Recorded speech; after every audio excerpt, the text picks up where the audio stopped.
Youps. Merci. En plein écran, ça va passer, ça va être très bien.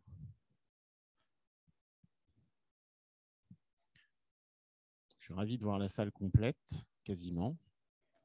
Ça me rappelle juste que la SFH vous rembourse les frais de transport et donc vous allez m'envoyer tous vos frais de transport et vos RIB. Donc je vois la masse de travail arriver.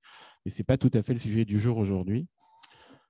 Donc, par rapport aux deux présentations qui ont déjà été faites, on va aller sur le versant moléculaire des SMD ou néoplasie myélodysplasique, comme nous l'a initié Oriane. Donc, moi, je suis Olivier Cosmider, je suis moléculariste à l'hôpital Cochin et Lionel m'a demandé d'avoir un regard de moléculariste sur ces entités. Donc, vous savez qu'au bilan biologique d'une hémopathie, on associe des caractéristiques morphologiques, dont on a parlé avec Oriane sur le sang et la moelle, des caractéristiques phénotypiques qu'on a abordées aussi avec Oriane, principalement, toujours pareil sur le sang et la moelle, et des caractéristiques génétiques qu'on a également abordées rapidement avec les données de cytogénétique qui sont classantes à l'heure actuelle et les données de moléculaires. On va donc parler aujourd'hui un petit peu de ces caractéristiques génétiques. Alors, j'aime beaucoup cette diapositive qui nous permet, en un clin d'œil, de classer à peu près toutes les hémopathies qu'on connaît ou qu'on discute. Les SMD sont donc des hémopathies myéloïdes dites de bas grade, même si on l'a vu avec la physiopathologie, il y a certainement un rôle des cellules stromales et de l'immunité dans ces pathologies. On va quand même se consacrer aux cellules hématopoïétiques qui font le lit de la maladie. Donc, il y a eu des évolutions de classification, comme l'a dit Oriane. Alors ça, c'est des diapos qu'on a volés au cours qu'on fait aux plus jeunes d'entre vous avec Raphaël. Vous savez que, comme ça a été évoqué, les SMD sont des modèles d'hématopoïèse clonale où, dans un compartiment de cellules souches, une ou plusieurs cellules subissent l'apparition d'anomalies cytogénétiques et de mutations ou d'anomalies moléculaires ponctuelles qui vont être, comme on l'a dit, transmises à leur progénie, à leur descendance, responsables d'anomalies qualitatives de différenciation conduisant aux cytopénies qui font le diagnostic et qui participent, comme l'a dit Oriane, au workflow diagnostic chez les patients. On a des anomalies moléculaires, on va y revenir, mais où est-ce qu'on les recherche? Alors, vous savez que cette diapo est également très importante. En tant que clinicien, vous serez au centre de ce process, on va dire, préanalytique. On est amené en hématologie à prélever du sang, de la moelle, des ganglions, plus ou moins facilement, et que la première étape sera une analyse cytologique, que ce soit dans un laboratoire d'hématologie ou dans un service d'anatomopathologie auquel vous appartiendrez ou vous irez peut-être faire un tour. Donc l'analyse, il faut savoir, surtout pour faire du moléculaire, sur quoi on travaille en termes de cellules. C'est très important. On ne peut pas recevoir un ADN ou un prélèvement de sang ou de moelle sans savoir sur quoi on travaille, sinon on peut être amené à dire n'importe quoi. Ce qui va nous intéresser aujourd'hui dans les SMD vont être principalement les prélèvements de moelle osseuse, on l'a vu, principalement pour les critères classants qu'a évoqué Oriane, et de sang, on va voir qu'on peut faire des petites choses avec le sang. Retenez grossièrement qu'on a une anomalie cytogénétique dans les cellules de moelle osseuse des patients, dans environ un patient myélodysplasique sur 2. Et les cohortes à l'heure actuelle, qui sont de plus en plus grandes, ne démentent pas ce chiffre et qu'on a une mutation ponctuelle, une anomalie à l'échelle du gène dans à peu près 90 à 95% des patients selon la taille du panel. On verra que les plus grosses études à l'heure actuelle ramènent à peu près ce genre de chiffres. Alors, on ne va pas faire un QCM, mais à quoi peuvent servir la détection d'anomalies, de ces anomalies dans les SMD? Rapidement, est-ce que quelqu'un, un premier mot qui vous vient à la tête, c'est quoi quand on veut détecter une anomalie? Dans les plus jeunes, hein, bien sûr, pas les plus vieux ne sont pas autorisés à parler. J'en veux au moins une pour savoir si j'ai oublié quelque chose, on ne sait jamais. J'ai listé un certain nombre de points, mais diagnostic, pronostic plutôt, ça me va, et une potentialité thérapeutique. On va partir là-dessus. Alors, faire des publications, la réponse est oui, évidemment, mais ce n'est pas tout à fait l'objet du topo aujourd'hui. Si vous tapez MDS et mutations, il y a plein de publications diverses et variées. Je pense que ça, on en est convaincu, mais ce n'est pas l'objet du topo. Poser le diagnostic. Oriane nous a quand même expliqué que le diagnostic est avant tout cytologique, il y a une part de cytométrie en flux. Ça va être classant, mais vous avez compris que non. On ne pose pas un diagnostic de SMD à partir des mutations qu'on identifie. On va pouvoir affiner la classification. Surtout qu'on a évoqué rapidement avec Michaela la notion d'hématopoïèse clonale, qui sont des patients, entre guillemets, dépourvus d'hémopathie et qui peuvent être porteurs de mutations. Donc, cette catégorie est quand même un petit peu intéressante, mais ce ne rentre pas dans le cadre des SMD. Comprendre la physiopathe, à votre avis? Oui, on est tous d'accord, effectivement. Donc, des exemples qui n'ont pas été vraiment montrés aujourd'hui, mais on a vu, par exemple, pour le 5Q, qui est une entité à part de la classification, il y a eu pas mal d'études qui ont permis de comprendre en quoi le syndrome 5Q- était, de quoi le syndrome 5Q- était moléculairement constitué. Et on a mis en évidence, enfin, quand je dis on, c'est la communauté scientifique internationale et principalement Benjamin Lebert, les gènes qui étaient impliqués dans la physiopathie de ce syndrome et la possibilité de développer des cibles thérapeutiques. Ça, c'est très important. On comprend la maladie pour derrière comprendre comment elle se produit et à quel niveau on peut agir. SF3B1, dont on a entendu parler avec Michaela et Oriane, est également un gène où la compréhension de la physiopathie des SMD avec mutation d'SF3B1 a permis de faire des travaux très intéressants qui permettent de comprendre un petit peu comment ça marche et à terme de développer des cibles thérapeutiques.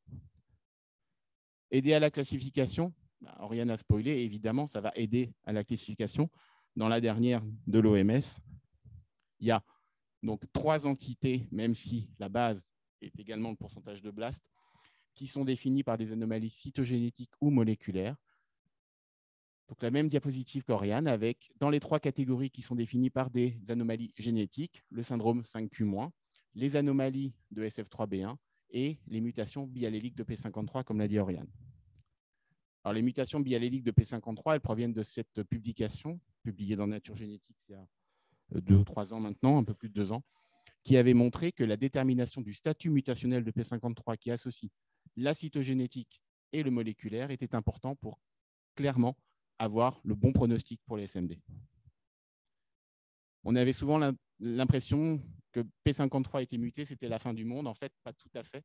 Vous savez que le P53 est sur le chromosome 17. Si tout va bien, on a 2 allèles de P53. Et il fallait que les patients aient une inactivation, enfin une double inactivation de P53 pour avoir un pronostic très différent du pronostic du non muté ou du muté avec une seule anomalie. Donc, c'est la combinaison des anomalies cytogénétiques et des anomalies moléculaires qui a permis de montrer que le statut double muté de P53 était une entité à part entière. Donc là, il y avait un peu plus de 3000 patients, c'est des grosses cohortes et un gros travail collaboratif. Identifier des cibles thérapeutiques. À votre avis? Oui.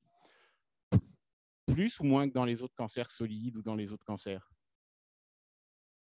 J'ai entendu un moins au fond. Un peu moins quand même. Effectivement, on a quelques cibles thérapeutiques.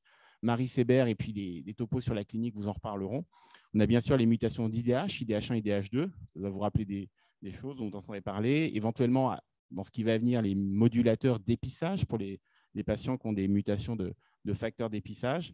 Ici, alors vous ne le voyez pas du tout, mais même moi je ne le vois pas, c'est une revue de Valeria Santini en Italie qui a positionné un peu toutes les cibles thérapeutiques qu'on peut avoir dans les SMD. On n'en a pas beaucoup. C'est pour ça qu'il est important de continuer à étudier la physiopathie pour identifier des cibles thérapeutiques. Donc là, c'est des cibles directes, c'est-à-dire qu'on a des médicaments qui inhibent l'effet, on va dire, pathologique de la présence des mutations d'IDH1 et d'IDH2. Ça reste encore peu fréquent dans les SMD, mais on y travaille. Identifier des marqueurs théranostiques. C'est quoi ça comme mot bizarre, la théranostique? Ouais, c'est des mutations qui vont impacter la réponse au traitement ou le pronostic des patients. Tout à fait. Alors, la réponse est oui, tout à fait. Il y a eu plusieurs papiers. Les premiers datent du professeur Hickson qu'au premier rang qui se ronge les ongles, mais qui ont montré dans le cadre du traitement des SMD par des agents hypométhylants que la présence ou l'absence de certaines mutations influait la réponse au traitement sans forcément influer la survie globale. Vous savez que c'est quand même des patients qui sont âgés. Les mutations d'ASXL1, par exemple, on préfère quand elles sont absentes. Les mutations de T2, on préfère quand elles sont présentes. On n'a pas encore le rationnel ni la physiopathie de ça, mais en tout cas, on sait qu'il y a des mutations qu'on préfère, que ce soit pour la réponse au traitement ou éventuellement pour la greffe. On sait qu'il y a des mutations qui vont être responsables dans le fameux clone de cellules souches leucémiques, de la rechute, en tout cas de l'évolution post-greffe. Donc voilà, on a besoin de certaines mutations. Alors, ce n'est pas toutes les mutations, mais il y en a certaines qui sont des marqueurs théranostiques. Affiner le pronostic, à votre avis?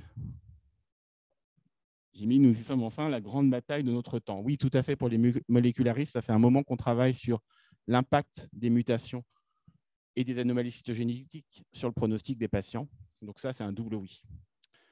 Alors, Oriane nous l'a cité rapidement. Effectivement, il y a un score international pour prédire la survie des SMD, qui est l'IPSS.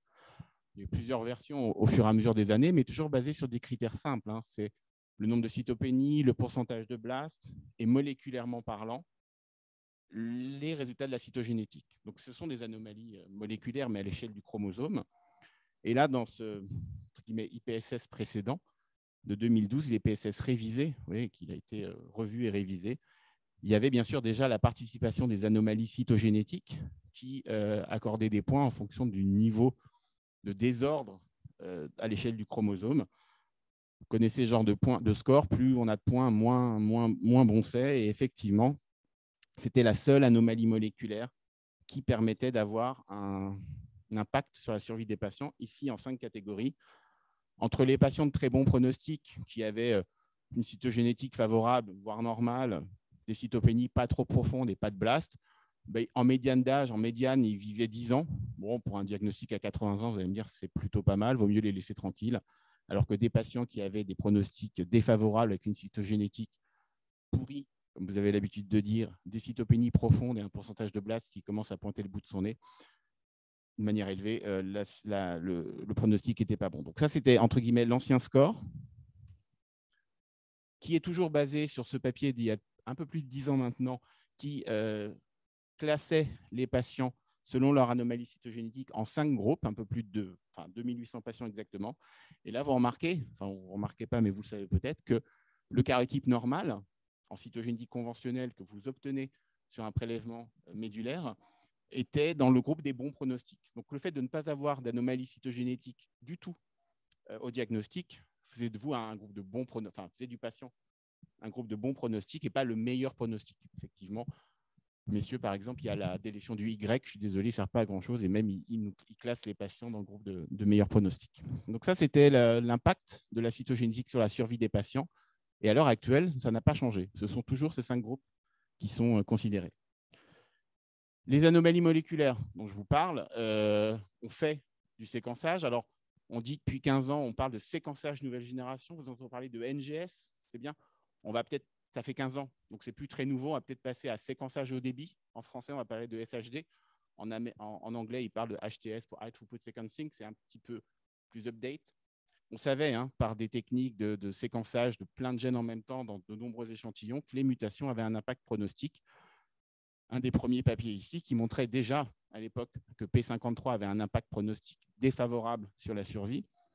Et la survie des SMD, c'est essentiellement le risque de transformation, parce que les LAM secondaires à l'évolution d'un SMD sont généralement de très, très mauvais pronostics. Donc, il y avait d'autres gènes, il y avait EZH2, RUNX1, on vous entendrait parler dans les présentations qui viennent, qui individuellement ou de manière combinée au sein de SCORE avaient un impact défavorable. Encore faut-il comprendre comment ça marche. Donc, on avait un peu les coupables. Et on savait que il y avait des gènes qui, pris individuellement, avaient un impact défavorable. On a vu P53. Potentiellement un impact favorable. On a vu SF3B1. Encore faut-il comprendre bien la physiopathe. Mais on savait aussi que le nombre de mutations qu'on identifiait dans une moelle de SMD était un facteur aussi important. En moyenne, à votre avis, il y a combien de mutations dans une moelle de patients SMD? 1, 2, 3, 4. Je vous donne 4 groupes. 4, ouais, ça me va. 4 dans des processus cellulaires différents, on est d'accord, mais en moyenne, il y a 4 mutations somatiques, ce qui veut dire que la cellule, elle a commencé à acquérir des mutations il y a un certain temps. Donc, le nombre de mutations avait un impact pronostique, c'est ce qu'on voit ici dans le papier d'Eli Papa-Emmanuel de 2013, et on sait aussi que les mutations avaient un impact sur la survie post-greffe. Donc, ça, c'est aussi important, c'est-à-dire qu'on a parfois besoin d'avoir le statut mutationnel avant greffe. On ne récuse pas vraiment les patients lorsqu'ils sont éligibles à la greffe sur le statut mutationnel, quoique on va commencer à en discuter parce que la greffe est une prise en charge lourde, vous le verrez ou vous l'avez déjà vu. Donc forcément, greffer un patient qui a des mutations, même si on est censé les avoir éradiquées et que la survie ne va pas être bonne derrière, est-ce que ça vaut le coup? Est-ce qu'il n'y a pas des thérapeutiques, on va dire, alternatives qui permettent de contrecarrer ça? Et puis après plusieurs années de travail, il y a eu un IPSS moléculaire, l'IPSSM, dont on entendait parler depuis 2015, auquel la plupart du premier rang de cette salle ont participé. Il a été exposé à l'ASH, le Congrès américain d'hématologie qui a lieu tous les ans. Et effectivement, il a été présenté et publié en même temps, quasiment que la nouvelle classification en juillet 2022, dans le New England Journal Evidence, par Eli Papa-Emmanuel, Elsa Bernard et de nombreux collaborateurs. Donc, à quoi sert ce score pronostique qui va intégrer les mutations que vous allez demander au quotidien lors de la prise en charge des myodysplasies? Comment ça marche? Alors, l'IPSS en quelques chiffres. Bon, chiffre humain, il y a 64 auteurs, ce n'est pas la cohorte la plus importante, mais presque. Il y a un peu plus de 3000 patients, avec une cohorte de patients sur lequel a été établi le score et une cohorte de patients, vous savez comment ça marche, sur lequel on vérifie le score. Il y a eu des analyses moléculaires, bien entendu. On a séquencé 152 gènes. Ils ont séquencé 152 gènes auxquels ils ont ajouté les anomalies cytogénétiques classantes du papier du H1, ce que je vous ai présenté précédemment. Donc, il y a pas loin de 10 000 anomalies qui ont été trouvées sur l'ensemble des patients. Notez qu'il y a 121 gènes qui ont présenté au moins une anomalie. Donc, il y a 30 gènes qui ont été séquencés, entre guillemets, pour rien. Mais au moins, on est clair sur leur statut. Il y a eu pas mal d'anomalies cytogénétiques, vous voyez, qui ont été classantes selon l'IPSS révisé. Et en pratique, il y a eu 94% des patients qui avaient au moins une anomalie, soit cytogénétique, soit une anomalie ponctuelle, avec 4, comme vous l'avez dit tout à l'heure, anomalies en médiane sur cette grosse cohorte. Alors, il y avait donc, peu de patients qui avaient soit que des anomalies cytogénétiques, soit que des anomalies moléculaires.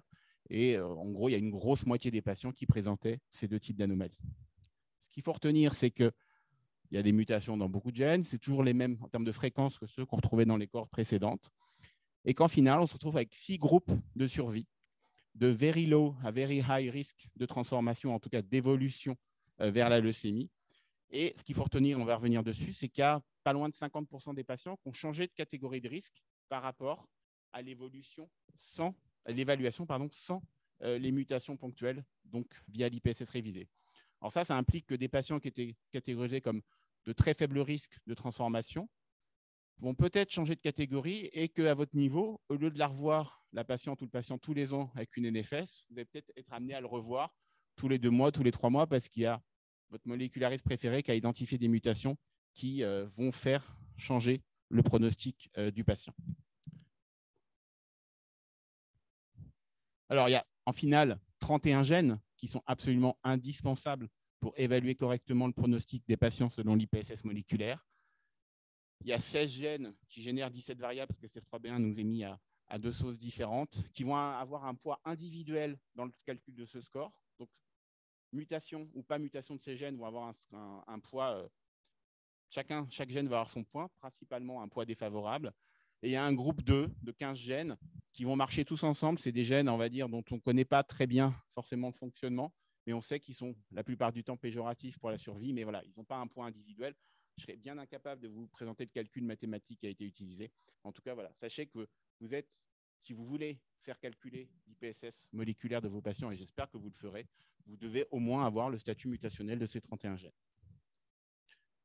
Une diapo qui résume un petit peu le poids. Donc, dans les gènes qui ont individuellement un poids important sur le calcul du score, qui sont donc sur la gauche de la diapositive, il y a le fait d'avoir une multi-hit de P53, donc des anomalies bialléliques, le fait d'avoir une duplication en tandem de MLL, qui est un gène qu'on trouve dans 10% des LAM, ce qui est quand même beaucoup, et effectivement, les patients qui ont des anomalies de ces gènes-là sont plus proches des LAM en termes d'évolution que des SMD. En tout cas, ils étaient diagnostiqués cytologiquement, alors pas spécialement par Oriane, mais comme des SMD. Donc voilà, on était assez surpris de trouver ces anomalies-là. Et les anomalies d'FLT3 qui sont ciblables dans le domaine des LAM également, ce sont des anomalies qu'on trouve très rarement dans les SMD, mais on a l'impression qu'on était plus proche d'un diagnostic de LAM, en tout cas, on va dire de manière temporelle. Puis il y a des gènes qui ont des impacts, on va dire, toujours individuels mais moindres, et le fameux groupe de gènes où vous devez avoir ce statut pour pouvoir calculer ce score. L'analyse moléculaire, en tout cas l'analyse bioinformatique, était robuste, elle est publiée, ce qui sert un petit peu de base de référence aussi pour les labos qui veulent se lancer dans le calcul de score. Il y a quand même des guidelines. Alors, tout le monde sait analyser des données de séquençage au débit, mais je pense qu'il est important aussi de diffuser cette information où il y a quand même un seuil à 2% des anomalies, donc il fallait au moins que la mutation soit présente dans 2%, on va dire 4% des cellules. Effectivement, on a des petits clones qui circulent, mais encore faut-il savoir quoi en faire, avec une bioinformatique robuste. Et donc, 6 groupes de survie qui est drivé par les critères classiques de l'IPSS révisé, mais additionner des mutations. 6 groupes de survie, de la courbe verte qui est la meilleure, on va jusqu'à 10 ans à 50%, c'est un peu l'équivalent de l'IPSS, le meilleur pronostic de l'IPSS révisé, avec le very high risk, qui est la courbe rouge, si vous voyez bien, en OS et en risque de transformation, où à 1 an, il reste 50% des patients. Donc, c'est des patients qui ont cette fameuse mutation associée aux anomalies, aux autres anomalies qui font le calcul du score IPSS révisé. Donc, il y a 6 groupes de survie. Et ce qui était important également, c'est que 46%, pas loin de 50%, retenez 50% des patients, changeaient de catégorie de groupe. Donc là, dans la catégorie very low, qui est la barre, vous voyez qu'il y avait, entre guillemets, c'était le very low de l'IPSS révisé. Donc, c'est les patients qui avaient le meilleur pronostic, que vous aviez prévu de revoir une fois par an, peut-être avec une NUM. Pas forcément de traitement parce qu'ils étaient cytopéniques, mais pas trop. Vous voyez qu'il y a quand même 50% des patients qui restent en very low. C'est une très bonne nouvelle. On va dire, dans les 50% qui restent, il y en a une grande majorité qui passe en low. Donc, un peu plus, ça reste très bon. Mais il y a quelques patients, effectivement, qui passent en moderate low, moderate high, high, very high, très peu. Ce qui fait que ces patients-là, avec ce calcul du score, vous allez être amenés à les revoir plus souvent. Alors, en pratique, ce n'est pas très compliqué. Sur vos iPhones ou sur Internet, il y a une interface relativement simple en 3 pages, en 3 items. Un, vous rentrez tous les critères que vous a donné Oriane sur la cytologie, le pourcentage de blast, etc. Deuxième page, les anomalies cytogénétiques. Troisième page, les anomalies moléculaires. Globalement, il ne faut pas rentrer oui, non, oui, non, oui, non, oui, non à chaque fois. Vous rentrez oui là où c'est muté, le reste sera considéré comme non. Et vous avez le positionnement de votre patient le plus précis possible dans cette courbe de survie. Donc, on a effectivement, alors il n'est pas encore intégré à la WHO, peut-être dans la prochaine classification ou dans les updates, mais on a ce score pronostic qui permet d'intégrer les données moléculaires.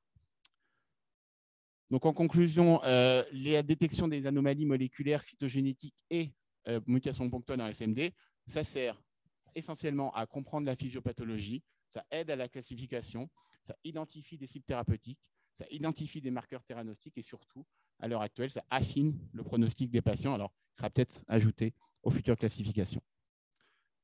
Tout ça pour vous dire que le poids du moléculaire est quand même important. Cette revue 2017 mettait ici, dans les variables biologiques, une grosse part de ce moléculaire dans le pronostic des patients.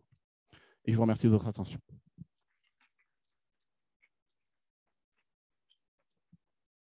Merci beaucoup. Vous avez des questions? Toujours pas? Alors moi, je fais si tu permets, je fais oui. deux commentaires. Le premier, c'est que cette classification, la IPSS moléculaire qui vous a été présentée, elle est établie chez des patients non traités. Est-ce que vous imagineriez une classification de leucémie aiguë myéloblastique chez des patients non traités? On aurait du mal à identifier que les patients avec inversion du 16 et 8-21 sont meilleurs que les LAM à karyotype complexe si on ne les traitait pas. Donc, une classification pronostique, ça doit toujours s'interpréter dans un contexte thérapeutique. Et là, on est sur des patients non traités. Donc, ça pourrait être différent dans un autre contexte de traitement. La deuxième remarque, c'est qu'on partait de la classification IPSS de base, qui avait été faite dans les années 90, où il y avait 4 groupes pronostiques, et globalement, on les regroupait 2 à 2, en faible risque et haut risque. Et puis, on a l'IPSS révisé qui est arrivé en 5 catégories. Puis, on a l'IPSS moléculaire qui est arrivé en 6 catégories. Mais les médicaments qu'on a, alors on n'en a pas des tonnes, on va en parler cet après-midi, ils ont tous été designés sur des études de la première classification en 2 groupes, faible risque et haut risque. Donc, comment ça s'applique sur ces nouvelles classifications pronostiques chez des patients non traités? Aujourd'hui, on ne sait pas très très bien et c'est tout un travail qu'il va falloir faire dans les années à venir. Mais ça montre bien maintenant l'implication importante des anomalies moléculaires et la nécessité de faire un NGS pour une suspicion de SMD. Tout à fait. Alors, le temps qu'on rebranche l'ordinateur, il s'est déconnecté tout seul, il a dû en avoir... Ah. Non, il ne s'est pas déconnecté tout seul. Raphaël s'est assis devant et tout s'est éteint. Le pouvoir de Raphaël. Effectivement, dans l'IPSS moléculaire, il n'y a pas la notion de traitement, ce qui avait été un peu discuté. La seule notion de traitement qui ressort, c'est qu'il y a quand même des données de traitement de ces patients-là qui ont été intégrées. C'est une réponse, on va dire, un petit peu différente des patients mutés DDX41 aux agents hypométhylants, ce qui a été discuté dans le papier. Voilà, c'est des mutations récemment décrites, c'est des traitements qu'on connaît bien. Sur la cohorte de patients, effectivement, il y a l'air d'y avoir un lien positif entre la présence d'une mutation DDX41, qui n'est pas un gène inclus dans le calcul du score final, qui a été détecté muté, et la réponse à ces agents-là, sans que pour l'instant on ait d'idée précise de comment ça marche. Donc ça serait plutôt un marqueur théranostique de réponse au traitement, comme on l'a évoqué tout à l'heure, mais voilà, pas plus que ça. Donc c'est vraiment l'utilisation de ce score sur des paramètres en routine qui seraient disponibles hein, quand même. Il y a pas, on a la cytogénétique, on a la plupart du temps des mutations parce qu'elles sont demandées. Grâce à vous, dans les années qui viennent, c'est l'utilisation de ce score qui va permettre de savoir si en finale on renouvelle ou pas. Hein. Peut-être qu'on va dire, en finale ça ne sert à rien, les traitements pas du tout en lien avec le score, on va arrêter. J'irai faire autre chose, hein, c'est pas un problème. J'irai regarder des mois chez Oriane à Créteil, mais voilà, pas, on a besoin de vous là pour les années qui viennent justement pour savoir si ce score cherche à faire quelque chose. Hein, on est un peu dans le trouble. Tu fais souvent d'ordinateur, Raphaël, ou pas?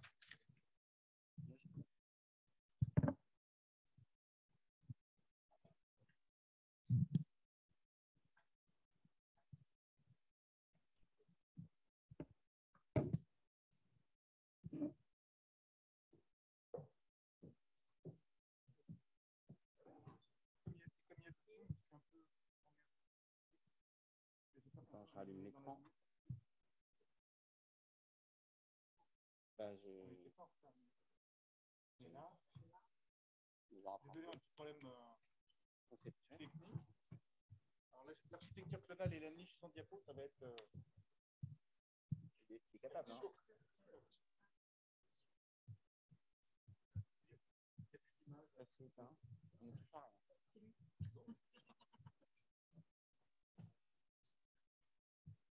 Oui, c'est allumé. Cette fonction n'est pas disponible. Ouais, je pense que c'est cool.